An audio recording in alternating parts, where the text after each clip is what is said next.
Alright, NMAX version 1, ayun no. Sila sir po no, dumayo sa atin. Sir, taga saan pa po kayo?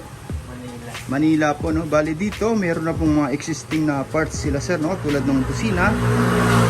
Tapos yung mini driving, ayan. Okay, dito ang issue lang po no, yung sa wirings ay medyo makalat po. Tapos yung grounding, ito po no. Ayan, tapos napansin natin dito kanina, pan-checking po, yung MDL naka-rekta lang po sa may ignition switch no. Okay, wala pong mga relay na ginamit. Merong relay pero sa busina lang po ito. Okay. Pagka ganyan po, pwede po mag-overheat yung stator po natin, no? O kaya yung rectifier, ito po yun. Kasi nakatap po siya sa main source ng motor, no? Okay. Ayan, nakaipit dito. Ayan. Pagka ganyan po kasi mga sir, no? Share ko na lang din. Yung stator natin, yung rectifier, naka-compute lang po yan kung ano yung ilaw ng stock, no? Headlight, signal light, park light, panel, ECU, doon lang po. Pero ngayon nag-additional tayo ng parts. Ayan, tapos tinap natin sa ignition switch. Pwede pong mag-overload, no? Ayan, pwede pong uminit ng gusto yung stator natin kasi nadagdagan siya ng load. Okay. Ngayon, pwedeng mangyari dito kung sakaling babaran po ang naka-on yung mini driving, yung busina. Ayan, mag-overheat po. Tsaka yung rectifier, no, mag-iinit din po ito. Ngayon, tatanggalin po natin yan. Itatama po natin yung mga maling connection. Lalagyan natin ng module, isang set na po, no, para sa mga control lahat. Tapos fuse, rekta sa may baterya para hindi na po kumukonsumo dito sa auxiliary light, no, sa mismong accessory lights. Okay, babaguhin po natin yun. Ayan, tapos papalitan na rin po natin to, no, yung nilagay ng switch caser.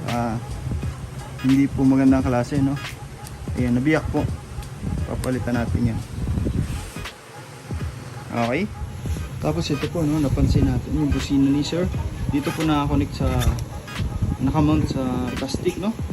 Ayan, may possibility po na mabasag po itong pinagkabitan. Okay, nilipat po natin to sa, imamount natin dito sa main chassis ng motor. Okay, para mas matibay, mas stable po, no. Okay, pagbukas natin, no, ito po yung nakita natin. Ayan. Okay, tatanggalin po natin ito lahat. May mga wirings po na naka-open po, no. Okay, tanggal po lahat yan.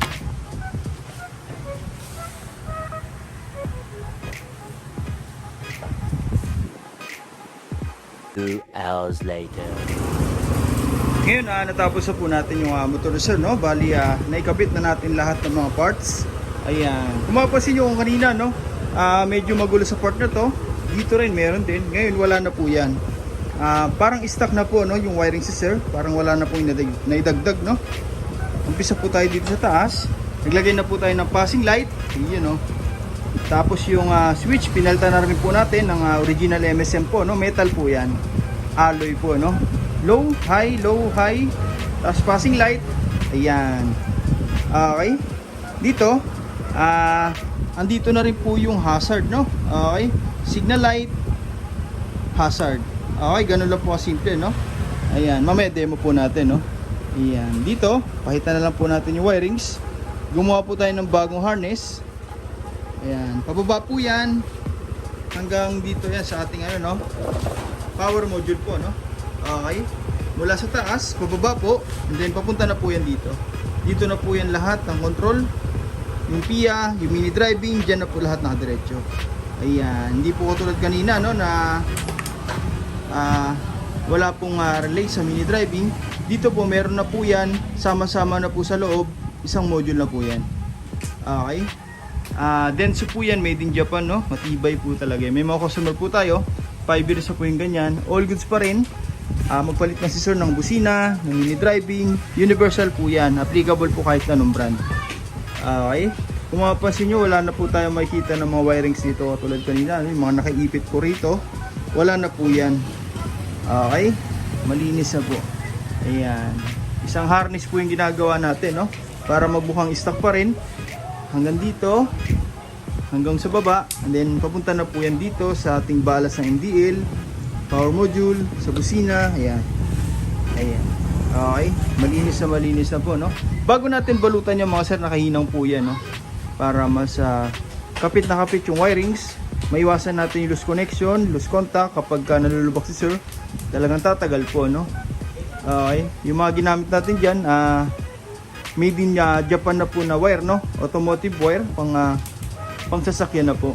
Okay, matibay po, tapos pure copper, hindi po yun nagpupulbos. Okay, siguro after 2 years buksan natin yung wirings yan, talagang sariwa pa rin po sa loob, no? Ayan po yung pinopromote natin, no? Talagang binabalot po natin lahat para magmukhang stock pa rin. Malinis tingnan, organize, at the same time magpagawa mo si sir sa mga mekaniko, hindi po mahirapan, no? Kasi wala pong mga wiring na sagabal na pwedeng tamaan o kaya masugatan, no? Dito binabalot natin yan. Okay, malinis na, no?